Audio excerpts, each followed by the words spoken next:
This is ContactTalkRadio.com. Consciousness in action. And you are taking action into your consciousness by tuning into Contact Talk Radio. And on TuneIn.com, Ping.fm, and Upsnap Mobile. Contact Talk Radio. Long ago, before this day's confusion did begin,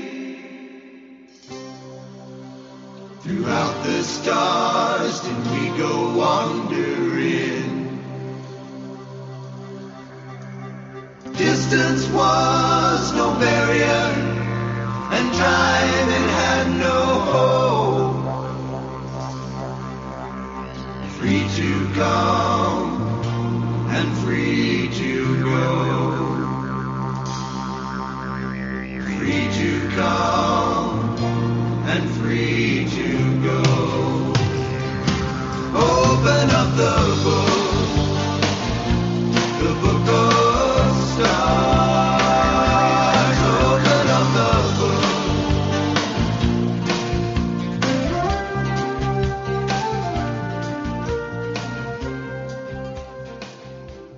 Hello, everyone, and welcome to Karmic Evolution's Astrologically Speaking. I'm your host, Sherry Horn Hassan of Karmic Evolution Astrology, and I'm coming to you today on April 29th, 2021 from Contact Talk Radio. Just a quick reminder that this show aims to bring you the truth about astrology and your soul's karmic evolution. Today, I'm pleased to announce that my guest is once again astrologer Bruce Scofield, who I will be introducing properly in just a few minutes. But first, my usual housekeeping stuff. Please note that you can check out my Karmic Evolution Facebook page posts on the current astrological energies happening every week, along with my new and full moon posts. Now, the week ahead Astro news you can use is usually posted by Monday or Tuesday and covers the astro energies, like I said, throughout that week.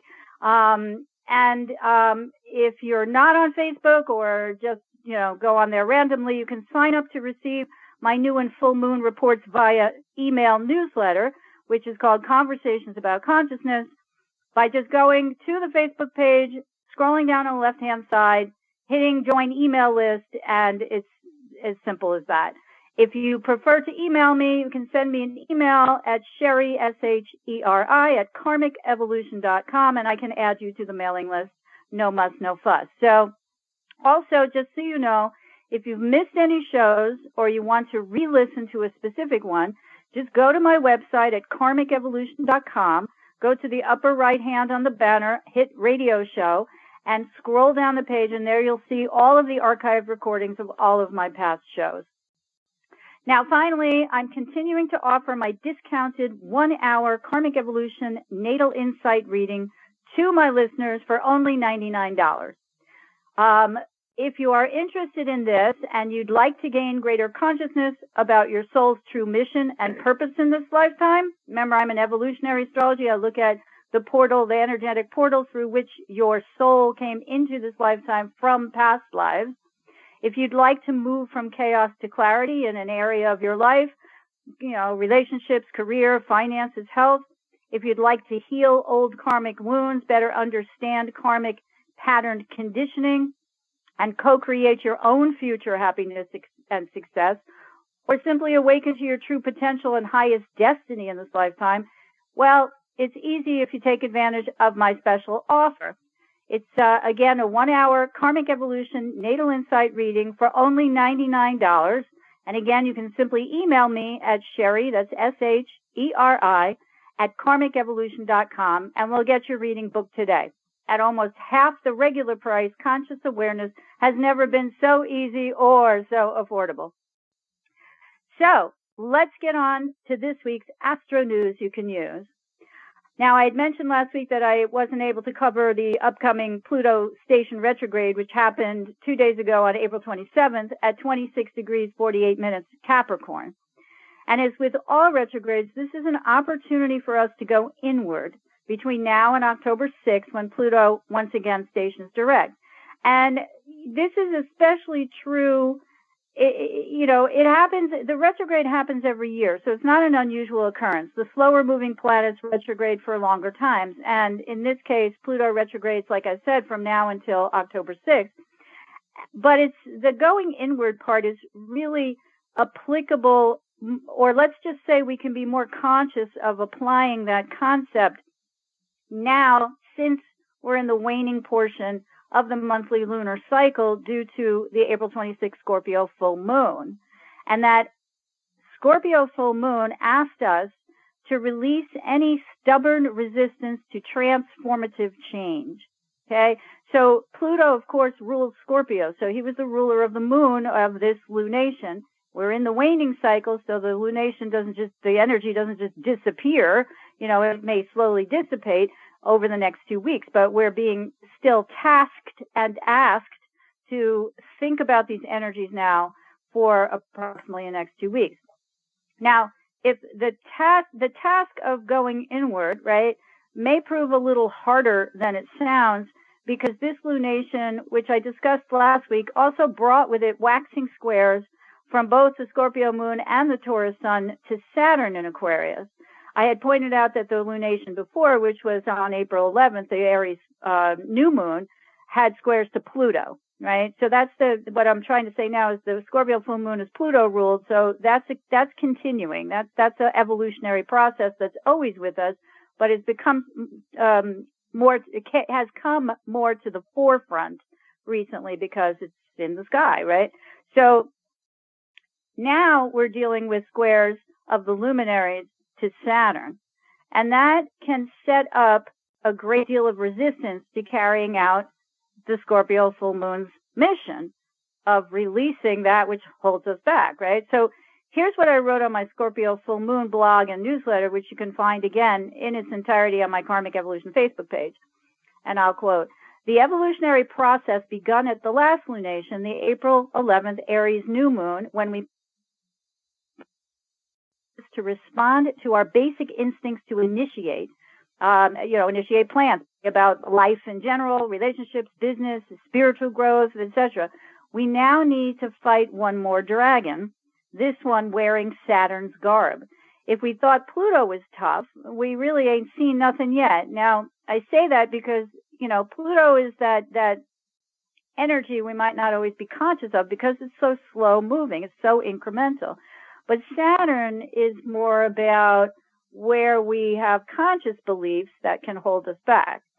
So while Pluto's about slow internal growth, which is often marked by external events, such as physical death, right? Physical death is usually a sign that something is dying inside. It's usually part of our ego that's dying inside, but it reminds us of our connection to the natural cycles of life.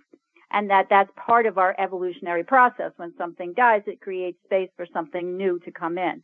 So the plutonic kinds of losses often transform our lives significantly, and they represent the manifestation of inner change that's being mirrored back to us through external events like deaths of loved ones, etc. And I'm mindful of the fact that, we just went through a year or more of a pandemic where many people lost loved ones. So I need only mention the words COVID-19.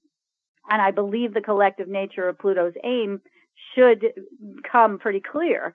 There's a survival of the fittest of the species inherent in Pluto's aim.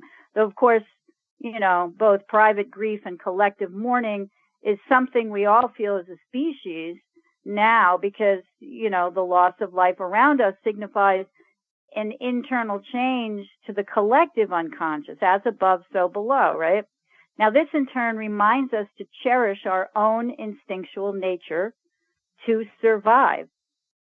Now, however, at the Scorpio full moon, we're challenged to do battle with our Saturnian ego-oriented belief systems in order to discern if they're out of date and no longer applicable to the life and times in which we live. And that's an evolutionary process. That's the umbrella under which, which is held by Pluto, and Saturn falls under it, right? So continuing to believe only that which we were taught, told, or forced to believe can prove antithetical to developing actual critical thinking skills. And such development means reliance not only on the voices of others, but on our own internal process of logical evaluation. Okay, so that's what, a large part of what I wrote. But So Pluto's retrograde period, and like I said, bear in mind he retrogrades annually for approximately 5 months, so this isn't an unusual occurrence, is one during which we can contemplate or meditate on from where our resistance to evolutionary growth comes, what's the origin of it, and how can we recognize the need to adapt in order to change, because change is part of the natural cycle of survival. And I talked at great length last week about that. So if anybody missed that, you can certainly go to my Karmic Evolution page and look up that show.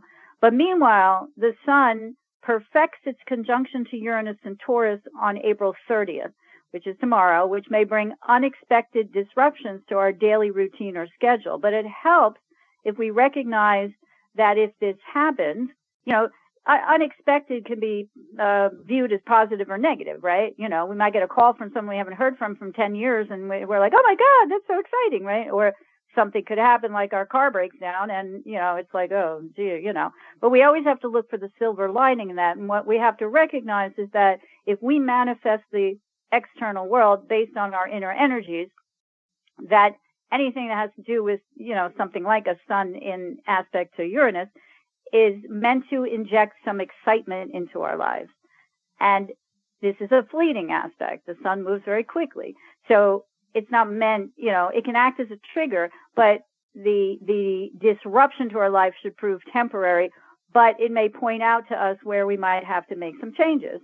And again, they could be, you want to look at the house ruled by Uranus and the house ruled by your Sun to see. So, for example, Uranus rules my 6th house. So could have something to do with health, could something to do with my daily routine. I'm more prone to have something happen in my work, say, for example, like technological issues, trying to get this show up, stuff like that. So, because the energy is waxing now, right? Anyway, bear in mind that the desire for change comes from within, even though it may seem externally initiated. So that's where we want to go deep, okay? Now, if I had to equate this particular energy, the Sun conjoining Uranus, as it was waxing yesterday, it's still waxing now, to what's happening in the collective, at least domestically, I'd say that the Sun, which I've already talked about in, traditional astrology, it often represents the head of state or a monarch. So yesterday we had President Biden give a speech to address both Congress and the American people that, might have shocked some in its radical objectives. They're likening him to FDR. I saw him likened to President Lyndon Johnson, in terms of the speeches that they gave to Congress when they were presidents and how they radically changed the lives of many people. FDR by instituting Social Security and a safety net.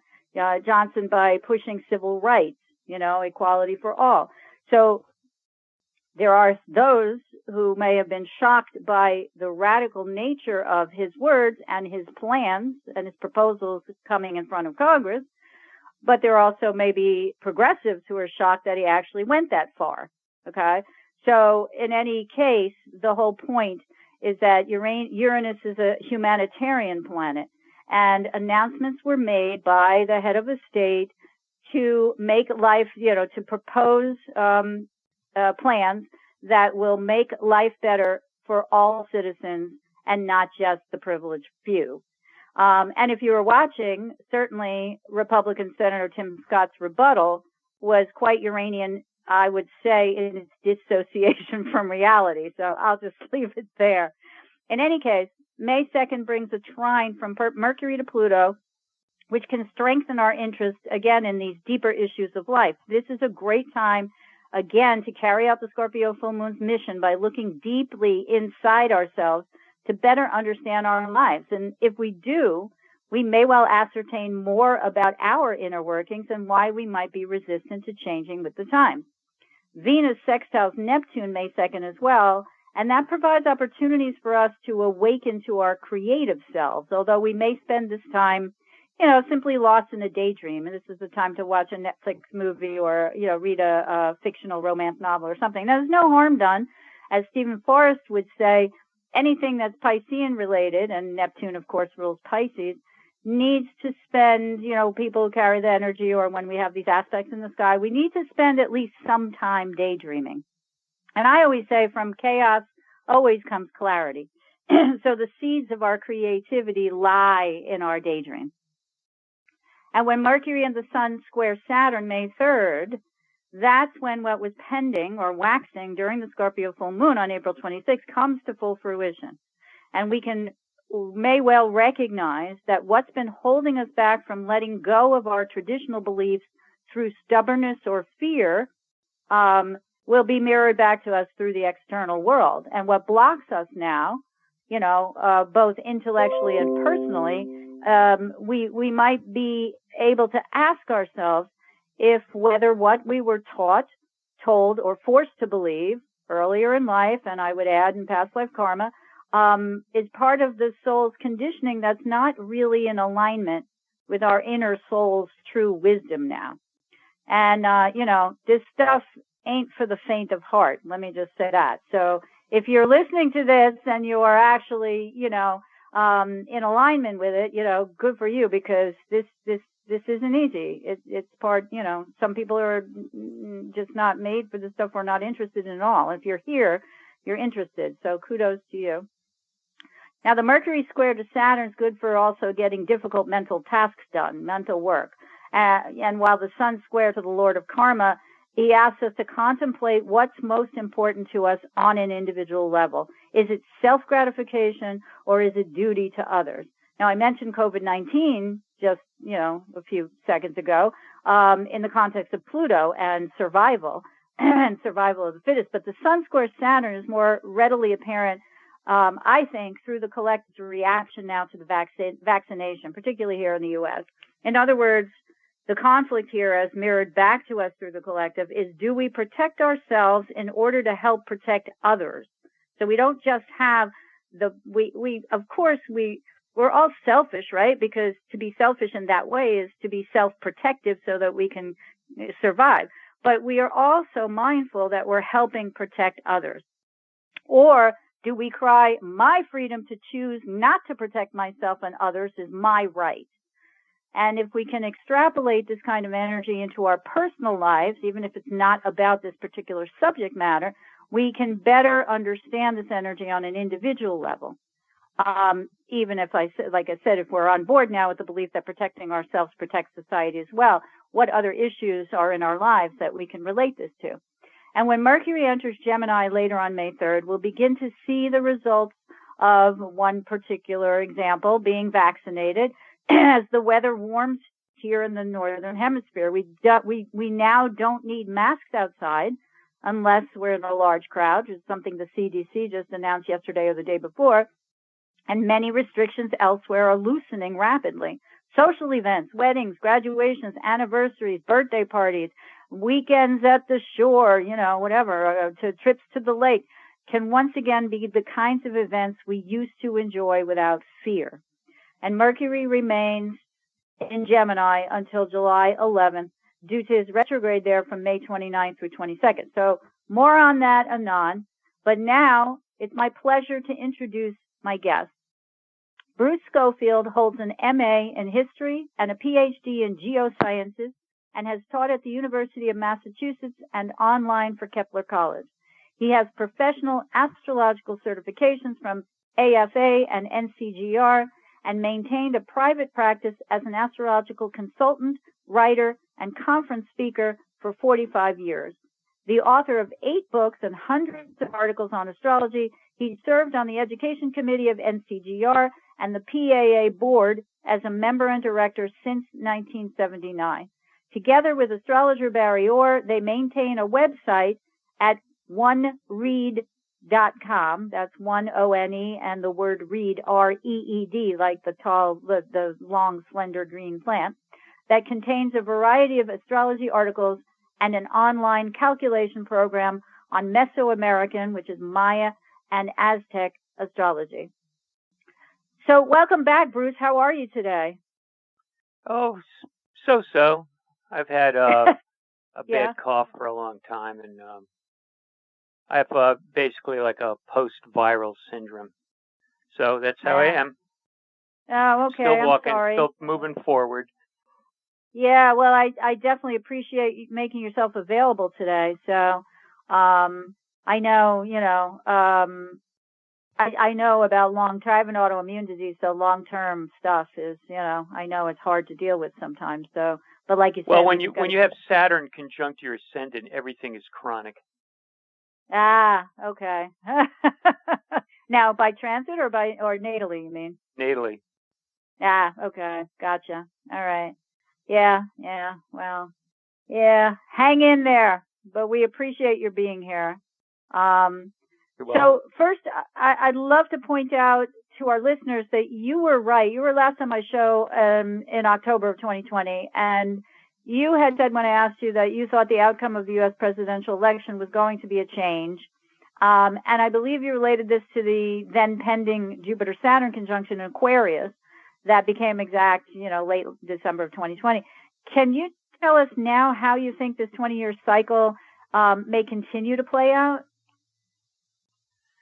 Well, I did make a prediction that, there would be a change of president back in 2018 and 19. And before that, we really didn't know what the Democratic candidate was.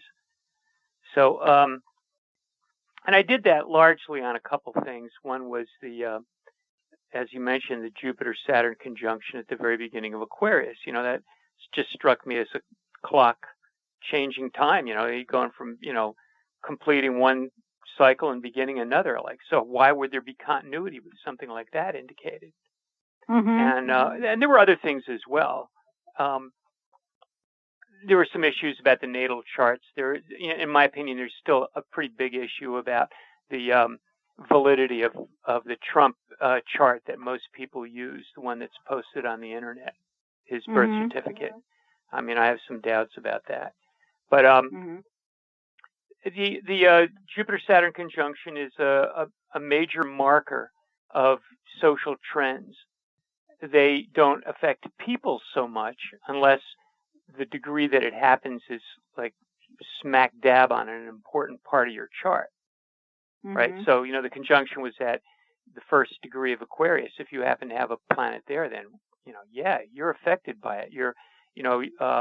That part of your chart is ramped up, comes alive. It's lit up like a pinball machine, but that's on a personal level. For most people, they're not going to experience it that way. It's a collective event. It's a collective shift, and of course, a lot depends on what the circumstances are. But in our American culture, we happen to have a presidential election every 4 years. So that means after 5 of those, we get 20 years. And so every 20 years, there's a Jupiter-Saturn conjunction occurring at the time of a major election. And almost always, there's been a big shift or change in direction, political direction. For example, the last one in 2000, we went from Democrat to Republican, and the same thing happened in 1980. And the same thing, in 1960, we went from Republican to Democrat. So almost always you see that there's going to be a shifting, a movement in the opposite direction, in a way to maybe balance out things. Maybe just people are restless for change. And of course, circumstances, can shift this pattern in some ways. For example, in 1940, you had Franklin D. Roosevelt was, voted in again, but that was the middle of a war. There were, extreme circumstances going on. So I think it's a pretty good bet that on Jupiter-Saturn conjunctions, there's, political change in the winds. The pendulum swings back and forth between the left and the right. And, I'm sorry to interrupt you. I just want to ask you a question because I'm mindful. I watched President Biden's speech last night, but I also have read some stuff. He mentioned having spoken to many foreign leaders of states, right? And one of the things he mentioned, Xi in China, and we know that China plans for the long term, right? And one of the things that he said during his speech was that a good percentage of the 20 different leaders he spoke with said, he said things are America's back, and they said for how long? And I had read an article, I don't remember out of what paper, but that one of the things that happens in America is it shifts back and forth, right? The dominant party is in control, and it changes every 4 or 8 or 16 years or whatever. So that in international relations, they can't, given what's happened the 4 years before in the past administration, they now have less trust in our continuity. So do you think that any of this indicates, that there'll be a longer term continuity, or if changes are going to be, in the, I don't know if I want to say the wrong direction, but you know what I'm saying, right? Whether they'll just keep going back and forth, and that's just America. Yeah, well, I would, kind of go along with that. The point that I was trying to make before is that, we have a system that, has presidential elections at 20 years. 20 years is an interval. It's like 5 election cycles, right? So that kind of emphasizes the natural Jupiter-Saturn 20-year rhythm. So we kind of, as a culture, lock into it. Now, whether that's something, that is a result of a natural condition that the country is by nature polarized, or it's something that actually imposes that quality on the country, is a question. I personally think the United States is a polarized country to begin with. Right. And, there's been divisions, north and south, east and west, and so on, rich and poor. We just tend to be a polarized country. Other countries that don't have elections at fixed intervals like we do are not necessarily going to respond to the Jupiter-Saturn rhythm in the same way. There may be a general trend, discernible in hindsight, but it's not as specific as in this country. So we're a unique case. And when you have this swinging back and forth, it's hard to really say which is the right direction, because both of them have a strong imprint in the psyche of the nation. I look at the United States as this country that was founded by a bunch of capitalist hustlers in Virginia and a bunch of religious fanatics in Massachusetts. Right. And then there was some other stuff going on in Florida, but we don't want to know about that. So it's this initial impulse of capitalism and this religious fanaticism is still there.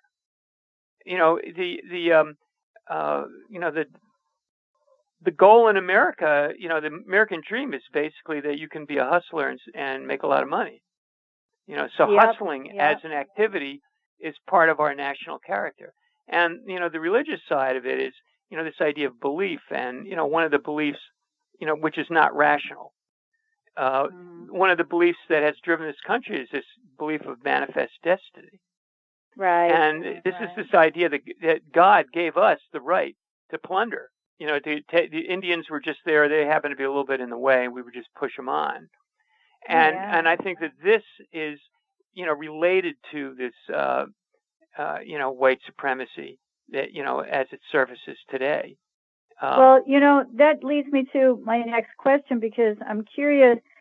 I've been reading these books, and I recommend them to anyone who's interested in American history. The author's name is Colin Woodard, Woodard. You can look them up on Amazon or whatever. But I've just learned in the past year, having read, I'm on one of the third of his books, I think, all of what you're talking about, but in vivid detail. His first book is The 11 Nations, which really goes into the derivation of the settling of each of the original colonies, right? And what you're saying is 100%, accurate to what I've read. So, and it's not in most of it in our history books. But let me ask you, because I'm really fascinated right now, given recent occurrences, with this split between the corporations and the politicians, although split might be too much of an exaggerative word. I don't think it's going to last. But I'm mindful that underneath, over the Jupiter-Saturn conjunction, which happens every 20 years, the overlay is the Saturn-Pluto cycle, right? And the new Saturn-Pluto cycle kicked off in Capricorn on January 12th of 2020. So we're a little over a year into it. So I'm just wondering what your thoughts are on how that energy is progressing, because it was in Capricorn, which is a sign of business, right? And we can see that we know the last one, right, was in 82, 83 in Libra. And that was ushered in this whole trickle-down economic thing in the Reagan era and all that. And big government is bad. So what's your take on how we might be looking at this cycle, because it's going to last another 32 to 36 years, right? And how, corporations, given that they're part of the derivation of the founding of this nation, as you just said, particularly since we're going to roll into Pluto moving into Aquarius soon enough, right, in early 2023. Yeah. Well, I read the this Jupiter-Saturn conjunction is, coinciding with Pluto. It was a triple conjunction. Right. Very unusual. Right. You don't see them that often. At the end of last year. Right. And of course in Capricorn. The last time a conjunction of Saturn and Pluto happened in Capricorn was in the early 16th century. And it coincided with Luther's Reformation and the conquest of the Aztecs and, basically the destruction of the New World cultures. Mm-hmm. So it was very violent. We're a little more civilized now, I think. Mm-hmm. But we still had to deal with a pandemic. And one of the predictions I had made, well before the time, was that, that 2020 would be characterized primarily by an enormous rift between government control and the public's, issues of freedom and, lack of control. And, that's really what the pandemic has, how it's played out in most countries. People don't like government, lockdowns. Right. But because it's a pandemic, it's got to be done. So there's, could be any number of other things that could have, created that, some type of social bad behavior, for example. But, the idea that, the government is controlling the individuals on a scale that is rarely seen is associated with Pluto and Capricorn. And so we're not out of the woods, as you mentioned. Pluto is still in Capricorn. And it has yet to go, conjunct its natal position, which is 27 degrees. It's at 26 now. So It's very close to it. And, it's been opposite the Mercury in the chart. So the Pluto is still working its mischief or, magic, whatever you want to call it. It's I like that. Mischief or magic, you decide. Yeah, that's right. Depends on what side of the aisle you're on, really. Right. But I think what it's doing is it's really digging into the underbelly of the American consciousness. And, for example, implicit bias and white supremacy and all these kinds of things. This is deep stuff. This is deep in the psyche of the country. It's been there for a really long time. And it goes back to, the original colonization of the country, but it's been perpetuated. And so the Pluto transit is, kind of like a roto-rooter screwing into the collective mind and, letting all this, garbage, toxicity come out. I suppose the good news is that it's slow moving and, it's not happening all at once. So it's not a one-day abrupt disruption like an asteroid hitting the country. It's stretched out over several years. So people have time to assimilate it. But, we're really seeing the effects. The conviction of Derek, Chauvin was a really good example of Pluto, conjunct Pluto on the chart. That was like, yeah, okay. They saw what was really going on there. And, you can remain in denial only so long under a massive Pluto transit like this. But plenty of people are in denial. You see it all the time. We had a capital insurrection by people who don't want to let go of these, deep beliefs that are toxic to the forward movement of an egalitarian society. Biden said it pretty clearly last night. He said if we're going to live up to our ideals, and he mentioned the Martin Luther King quote, the arc of morality bending. I forgot the exact line, but the truth is that the world is just not a fair place. The world as it is basically competitive, and organisms are struggling to survive, and they make deals with each other and so on. But there's a lot of nasty business going on, and you can be a predator and get away with it because that keeps the balance of nature going. Humans are a weird animal, a really strange animal. We're a primate. Our closest cousins, we can learn a lot from studying our closest cousins, the bonobos and the chimps and the gorillas, and even the monkeys. They're not apes, but they're primates. It's so funny. I just saw a Facebook video. You're watching I don't know if it was a chimpanzee learning how to crack a nut. It was just so interesting. Anyway, sorry, go ahead. Well, they use tools, the chimps Well, a they lot were of animals teaching him to tools. use a tool. Yeah, he kept trying to bang it on the table, and then the person gave him not a nutcracker, but a meat pulverizer kind of thing, and showed him how to use it. Yeah. Well, if you take humans out of the picture, the chimps could very well, over millions of years, maybe 10 million years, wind up to be something like us. Or if you even go longer, if you take this out, maybe 20, 30, 40 million years, squirrels could wind up having intelligent beings and having a culture or something. But humans got there first. And it took us about 7 million years breaking away from the chimps. We diverged from them to wind up to where we are now. So we are a strange animal, and we're in many ways separate from nature now because we can control a large part of it. And so the really big issue is, how fair should this all be? Or are we stepping too far away from our roots? Basically the position on the right it's traditional, it's conservative. And, that there is a lot of value in being able to defend yourself and fight for your survival, hence the Second Amendment as being sacred. And I've heard people regard it as being God-given. God forbid. But the idea of healthy, competition being, extremely important, that's a reversion to the state of nature, right? So the position on the right is basically that there's value in adhering to the original rules, that we compete, we defend ourselves, we can fight, and we earn our freedom as a result of that.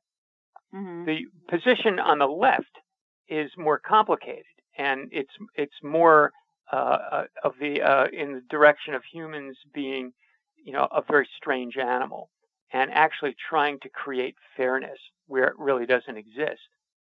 In nature, fairness does not exist. And nothing exists in nature. There are no values in nature because nature is not thinking in terms of values. It's indifferent.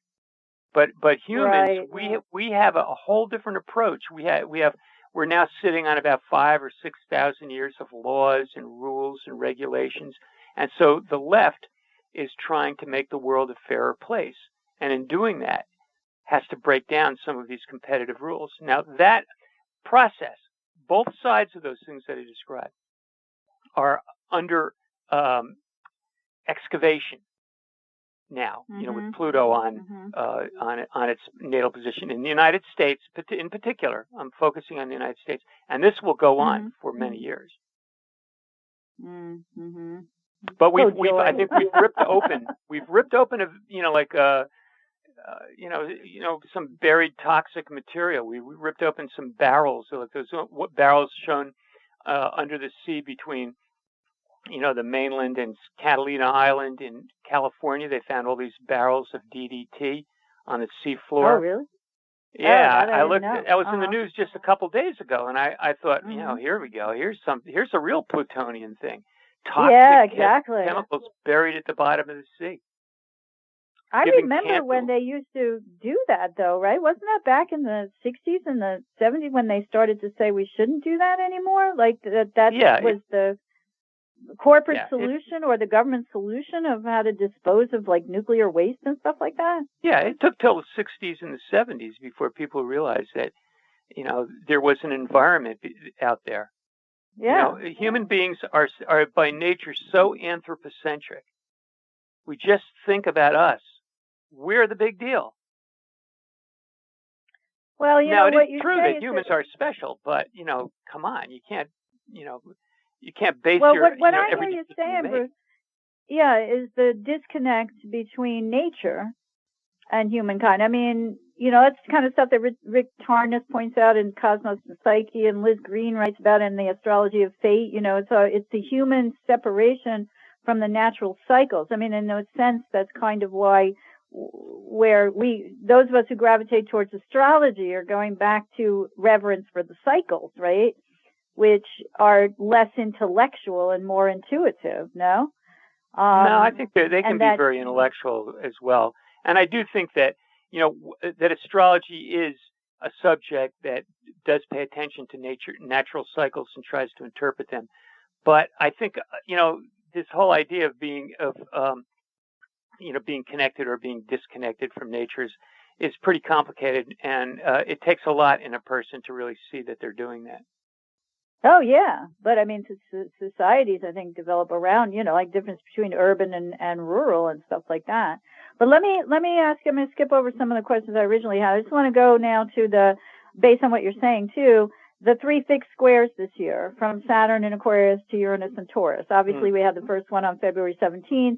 The second isn't far off in another 6 weeks or so, on June 14th. And then the third one and final one for this year will occur late on December 23rd or early on the 24th, depending on, the time zone. So I'm interested to hear your bigger picture thoughts on given all the context of what you've said, how does that fit under? Because to me, it's sort of like organizationally, it's like Saturn Pluto cycle, Jupiter Saturn cycle, and then this mini, square from Saturn or cycle of year long cycle of Saturn to Uranus.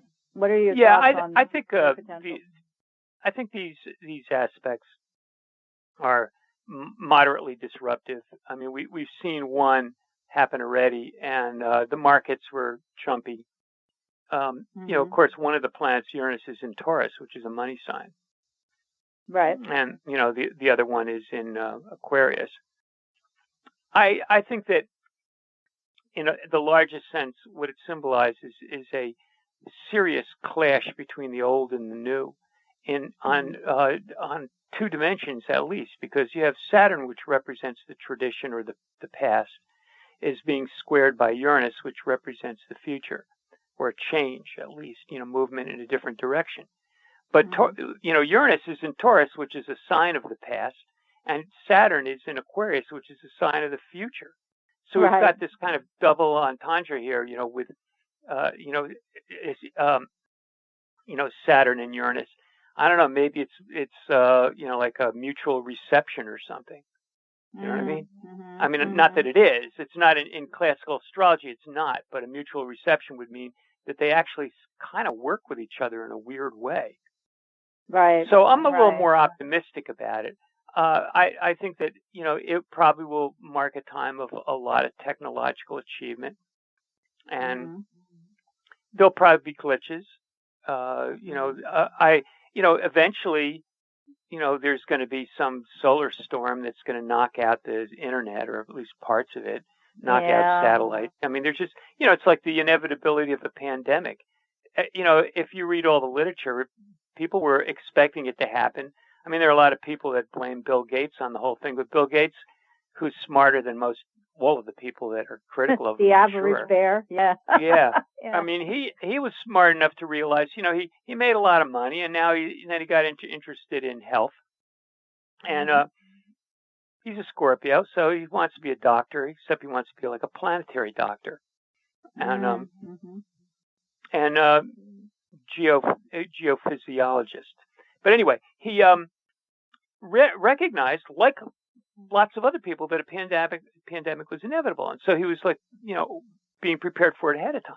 And the Obama administration had a lot of that in place as well. But as we know, it was dumped by Trump. Right.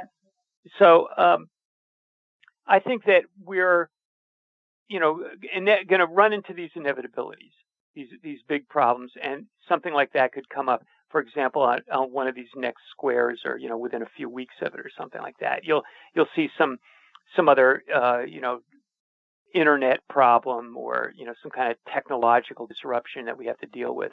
I mean, we just had a ship stuck in the Suez Canal, crazy things like that.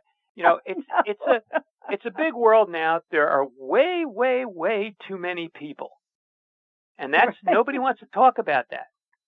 And there are a couple of reasons for it. Some people don't want to talk about it because it gets into this really deep thing about humans being special, and that we should be able to do what we want, and the Bible tells us to be fruitful and multiply. And they don't want to mess with that stuff. That's the traditional approach. And the other ones, look at it and say, you know what? You really can't. You're not going to stop this wave except by educating women. Mm-hmm. You're not going to stop it, because otherwise government's just going to have to come in and take control of the situation, like they do in China, of course. But in our country, we don't do that. But it's been shown that if you educate women, you begin to slow down the population. Right. Which and is this why is also kind of the women's empowerment economically was one of the platforms for Jimmy Carter too. That's right. Well, Jimmy Carter was 4 decades, ahead of everyone else at the time. Yeah. But, it's funny. My ex-husband's, I think it was his father's cousin. They're all from Pakistan originally. And she was the head of the UN's, I think, population, what was it called? Fund or whatever. The UN population, whatever. Council. And she was a doctor, and that's exactly what her mission was, to educate. It was basically to bring birth control to third world countries by educating women that they could arise out of poverty if they could control, the cycle or whatever, and break the cycle of poverty. So, so I'm glad you mentioned that. Thank you. That's a nice. Well, that's why it's resisted in very conservative countries. Yeah, well, patriarchy, for sure. Yeah. Let me ask you, though, do you think that the Saturn-Uranus squares will bring actual regulation to, the internet and social media platforms? Yeah, I think to some extent. You're not going to get a clear-cut situation with a square like this that's repeating 3 times. It's, it moves in increments. And it may take a few steps forward, a few steps back. But I wouldn't be surprised if by the end of the year there are more rules in place regarding technology. And you mentioned the stock market. I know you're not a financial astrologer per se, but do you believe that there'll be anything? I mean, it's weird, right, how the market's out of sync or was out of sync for sure with the economy. Do you think there's anything inherent in that? Well, it measures a different part of the economy. It's basically, a gambling casino for, people. And the economy slowed down, but a lot of stuff didn't. There's as we, adjust our technology in response to the climate emergency, things are just going to change, and it'll produce a certain kind of growth. I mean, this is, the Biden basic concept, right? Is that it's now time to do something, and by doing something you create jobs and you stimulate the economy. I think that will happen. Jupiter is in Aquarius. I'll be there for a while, and that's very good for the United States. It makes good aspects to the U.S. moon and so on. And so I do think the economy will come roaring back.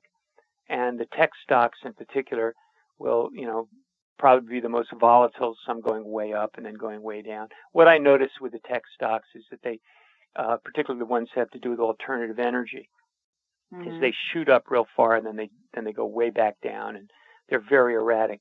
I don't think they'll stabilize this year, maybe afterwards. But interesting. So I'm not too terribly worried about it. I look at that combination. I say, that could mark a big earthquake too. If you get the right combination of things going on. Right. Well, let me shift gears. I want to tell everyone that I know you're giving a lecture for the Astrological Society of Princeton, which is known as ASP. Not this Sunday, but the next one on May 9th, which is titled The Stoic Cosmos and Its Place in Astrology. Can you give us a little bit of an idea of what Stoicism is and what your lecture is going to cover? Yeah. Stoicism is this philosophical tradition from ancient Greece, and it lasted for about 500 years into the Roman period. It was a, kind of a lifestyle philosophy. I mean, it had its own, nature philosophy, its physics, it had logic, but it had a special emphasis on emphasis and on ethics and how to live, and all kinds of people embraced it. I mean, one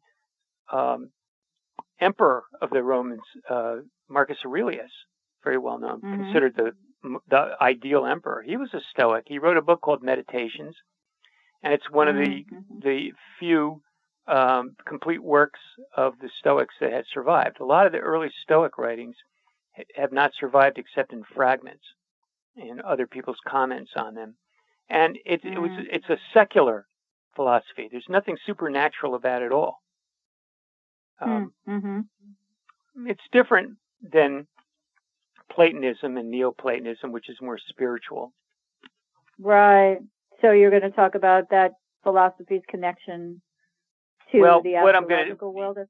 Well, what I'm going to talk about Stoicism, but in particular, why is it that all the ancient astrologers that we know of, they all seem to be Stoics? I mean, that was their philosophy. They're talking about fate and, being imprinted at birth and all this other stuff, and, very astrological. And among the Stoics, there were, quite a few that had connections with astrology or, knew about it or embraced it. One in particular, Posidonius, he was like the Einstein of the ancient world around, first century, BCE. And some people even associate him with the Antikythera mechanism. What is that? You know what that is? No. Well, that was this weird, planetary calculator that was found in a shipwreck. Wow. And they've been, working on it and fixing it up. And it was a box with a bunch of gears, and you could dial it and, for a date, and it would show you where all the planets were. Oh my God. That's so cool. It's like I think it was used for astrology, but because it's not in the hands of astrologers, it's in the hands of people that, the archaeologists. It was found in a ship, so could it be a navigation? No. Look it up. It's Antikythera, Kithera. Oh, okay. You'll find lots of information. It's fascinating. And I've known about it for a long time. And in the last few years, there's been, I think Nova did a 1-hour show on it, and there's been some books written about it.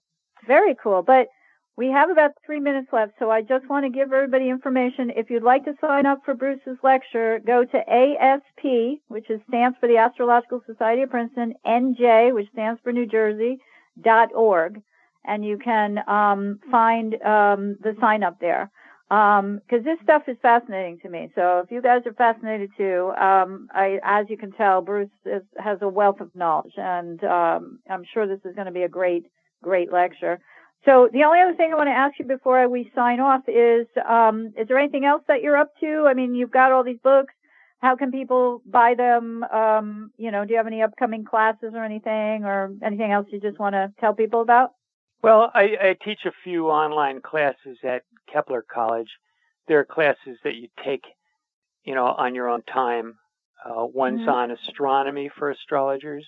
One's on Mesoamerican astrology, and one is on Uranian astrology. It's called Symmetry in Astrology. So I do those. I'm no longer teaching at UMass. I'm basically retired.